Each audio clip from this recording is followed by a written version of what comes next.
ये बहुत दुख की बात है कि एलजी साहब द्वारा इतनी बेहतरीन सोलर पॉलिसी जो दिल्ली के लोगों को फायदा देगी, जो पर्यावरण को फायदा देगी, जो प्रदूषण को कम करेगी, एलजी साहब सबसे पहले तो इस फाइल को लेके बैठ गए।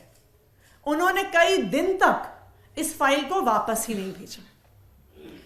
फिर इस मुद्दे को पावर डिपार्टमेंट ने एलजी ऑफिस से परस्यू किया।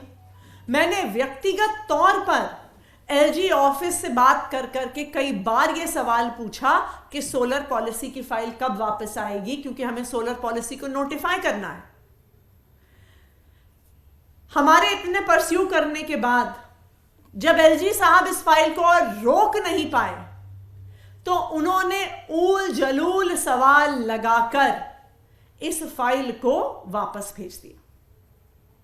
यह ऊल जलूल सवाल लगाने से, यह ऑब्जेक्शन लगाने से क्या होता है, इस ऑब्जेक्शन का मतलब क्या होता है, आप इस बात को समझिए कि अब जब अनेकों सवाल के साथ फाइल वापस आएगी, जब ऑब्जेक्शन के साथ फाइल वापस आएगी, तो वो एक अफसर से दूसरे अफसर के पास जाएगी, दूसरे अफसर से तीसरे अफसर के पास जाएगी, तीसरे अफसर से चौथे अफसर के पास जाएगी और ये फाइल घूमती रह जाएगी। ये ऑब्जेक्शन लगाने का सिर्फ एक ही ध्येय है कि इस पॉलिसी को रोका जाए और अगले महीने आने वाली आचार संहिता से पहले इस पॉलिसी को नोटिफाई नहीं होने दिया जाए, इस पॉलिसी को इंप्लीमेंट नहीं होने दिया जाए। क्यों?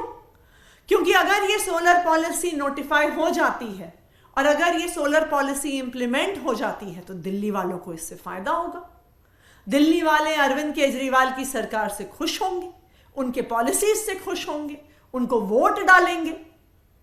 तो आज एलजी साहब इस शहर की, इस राज्य की सबसे बड़े संवैधानिक पद पे बैठे होने के बावजूद अपनी पद की गरिमा को भूलकर आज भारतीय जनता पार्टी की तरफ से बैटिंग कर रहे हैं।